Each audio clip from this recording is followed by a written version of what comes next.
Hello, I'm Elton Robinson with your May 6th grain and oilseed update. I'd like to apologize in advance for any hammering and sawing going on. I'm within a few feet of a apparently major construction project.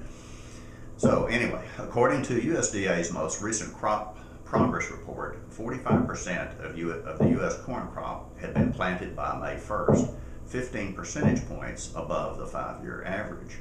13 of 18 major producing states are ahead of their typical planting pace at this time, including Missouri, Tennessee, and North Carolina, which are all over 80% complete. Several major Midwest states are ahead of their 5-year average as well. About 8% of the U.S. soybean crop has been planted, which is slightly ahead of the 5-year average. Leading the way, Mississippi reports about half of its soybean acres planted.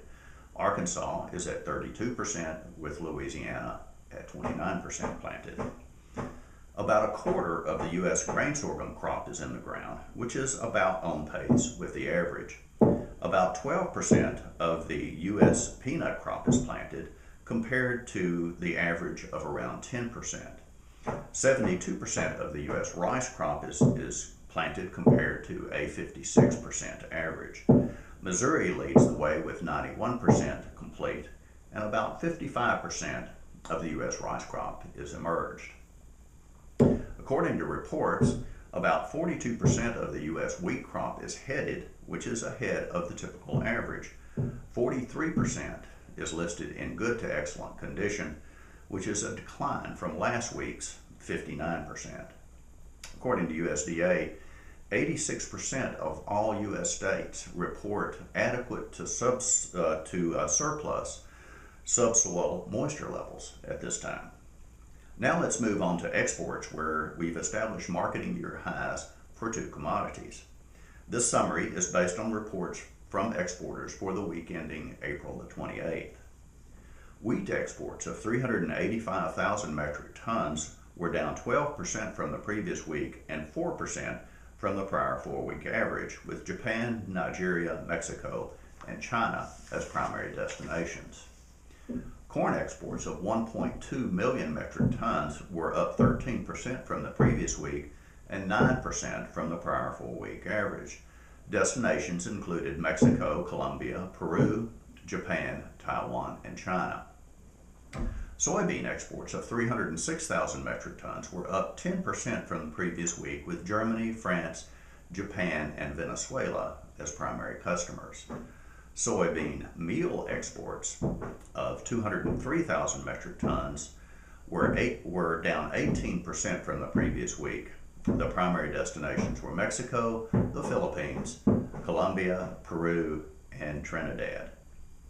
Soybean oil exports of 4,000 metric tons were down 72% from the previous week and 67% from the prior 4-week average. Once again, we had Mexico and Haiti as primary destinations. Grain sorghum exports of 229,000 metric tons were up noticeably from the previous week and 62% from the prior 4-week average. Once again, the primary destination was China.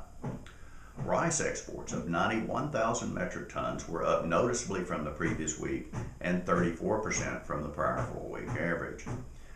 Mexico, Honduras, Japan, Haiti, and Costa Rica were among customers.